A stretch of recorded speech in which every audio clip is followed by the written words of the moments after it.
IPL start होने से पहले मैंने आपको दोनों टीमों आरसीबी के केकेआर की स्ट्रेंथ एंड वीकनेस बताई थी और दोनों टीमों की कहीं ना कहीं वीकनेसेस सिमिलर थी और मैंने यही कहा था कि इनकी स्ट्रेंथ को ओवर पावर करना पड़ेगा इनकी वीकनेस पे। केकेआर वो कर पा रही है, आरसीबी वो कर नहीं पा रही और फिर से चिन्नास्वामी पे केकेआर से हारे और इतनी बुरी तरीके से हारे, मैं क्या कहूं। लेकिन मैं अगेन कहूंगा बैटिंग को आप ज्यादा ब्लेम फिर भी नहीं दे सकते। अगेन वही सेम प्रॉब्लम है जो मैंने वीकनेस में कहा था, आरसीबी की बॉलिंग बहुत ज्यादा वीक है। केकेआर के पास एटलीस्ट एक अच्छा स्पिन अटैक है जो रेट को स्लो कर देता है, आरसीबी का बॉलिंग अटैक बिल्कुल नहीं है। आप पावर प्ले में अगर 85 रन खा रहे हो 6 ओवर में, उसके बाद तो वैसे ही मैच खत्म है। ना ही आपके पास विकेट टेकर्स है मिडिल ओवर में, ना ही आपके पास स्टार्टिंग में पावर प्ले में सिराज के अलावा कोई है और आप बैलेंस नहीं फाइंड कर पा रहे। मैंने पहले ही कहा था कि ये टीम पिछली बार की मुंबई इंडियंस की तरह टीम है, बॉलिंग फर्स्ट करो, 200 रन भी खा लो, चेस कर दो। पिछले साल मुंबई की बॉलिंग अटैक बिल्कुल अच्छा नहीं था, सिर्फ बुमराह थे। मुंबई क्या करती थी, बॉलिंग फर्स्ट करती थी, 200 रन खा लेती थी और चेस कर देती थी। आरसीबी वही कर सकती है। अब लोग बिना बात के विराट को ब्लेम करो और मैं उनको क्रिटिसाइज नहीं कर रहा, आपकी अपनी ओपिनियन है, आपकी अपनी सोच है। मुझे लगता है विराट अपनी पारी बिल्कुल अच्छे से खेल रहे हैं अभी तक पूरे आईपीएल में। उनका रोल है टीम को बैलेंस में मेंटेन करना, एक एंड संभाल के रखना। दूसरे का रोल है एग्रेसिव वाला। फैफ को इस आईपीएल में स्टार्ट मिली, वो बड़ी में कन्वर्ट नहीं कर रहे। ग्रीन को स्टार्ट्स मिल रहे, बड़ी में कन्वर्ट नहीं कर रहे। मैक्सी बिल्कुल नहीं चल रहे। अगर आप कल मैक्सी की जगह रन देखें आपको वाह मैक्सी अच्छा खेले, नहीं, उनकी 2 कैचें तो ड्रॉप हुई थी। तो ओवरऑल मैं फिर से वही चीज कहूंगा कि आरसीबी की बैटिंग को फायर करना पड़ेगा, क्योंकि जो इनका बॉलिंग अटैक है वो मैं सॉरी टू से मैं कहूंगा बहुत बेकार बॉलिंग अटैक है। और सिराज के अलावा और इन पिचों पे इल्जारी जोसेफ नहीं चलने वाले, वो पिचों पे चलेंगे जहां बाउंस और पेस होगा। आपका सारा बॉलिंग अटैक सिराज पे डिपेंडेंट है। ये टीम की बैटिंग को 200-220 रन मारने पड़ेंगे अगर इनको कोई चांस चाहिए आईपीएल में प्लेऑफ में पहुंचने के लिए। उसके लिए आपके मैक्सी को स्टार्ट्स को बड़ी में कन्वर्ट करना पड़ेगा, ग्रीन को स्टार्ट को बड़ी में कन्वर्ट करना पड़ेगा और फैफ को अपनी 10-20-30 रन की पारी को 60-70 में करना पड़ेगा। वही सेम प्रॉब्लम बॉलिंग में आप फिर से देखिए, सुनील नारायण आए और अब मैं जाऊंगा केकेआर पे। केकेआर की दाद देनी पड़ेगी। फर्स्ट ऑफ ऑल मैं सरप्राइज था सुनील नारायण को ओपन करवाया गया, पर गौतम गंभीर की अच्छी कॉल है।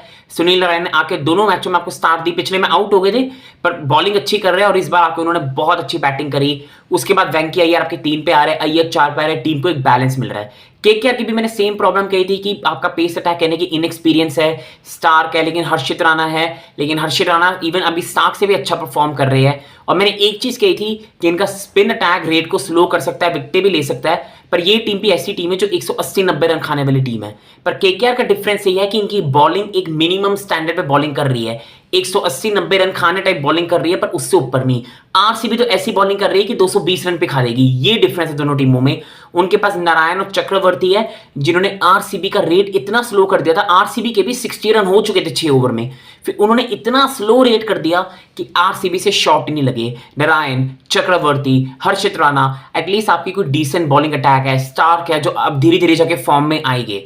जबकि दूसरी तरफ की बॉलिंग सिराज अच्छा नहीं कर रहे, जोसेफ अच्छा नहीं कर रहे, यश दयाल बहुत पिट रहे हैं, स्पिनर आपके पास है नहीं, मयंक डागर विकेट टेकर है नहीं। ये डिफरेंस है दोनों टीमों में। साथ ही साथ आपके वेंकी अय्यर अच्छी बैटिंग कर रहे हैं, नारायण अच्छी बैटिंग कर रहे हैं, सॉल्ट ने आके बहुत अच्छी बैटिंग प्रोवाइड कर रहे हैं, प्रॉपर हिटिंग कर रहे हैं, अय्यर ने अपना फॉर्म फाउंड कर लिया, रसल हिटिंग कर रहे हैं जब उनकी बैटिंग आ रही है और बॉलिंग में आपको विकेटें भी दे रहे हैं एज ऑलराउंडर। जबकि दूसरी तरफ ग्रीन को इतनी बॉलिंग करवाई नहीं जा रही और ग्रीन अपनी स्टार्स को बड़ी में कन्वर्ट नहीं कर रहे। दोनों टीमों का मोस्टली सेम है। अगर इस साल वो ड्रीम करते हैं प्लेऑफ में पहुंचने के लिए, उनकी बैटिंग को बहुत अच्छा करना पड़ेगा और बॉलिंग में से किसी ना किसी एक को स्टेप अप करना पड़ेगा।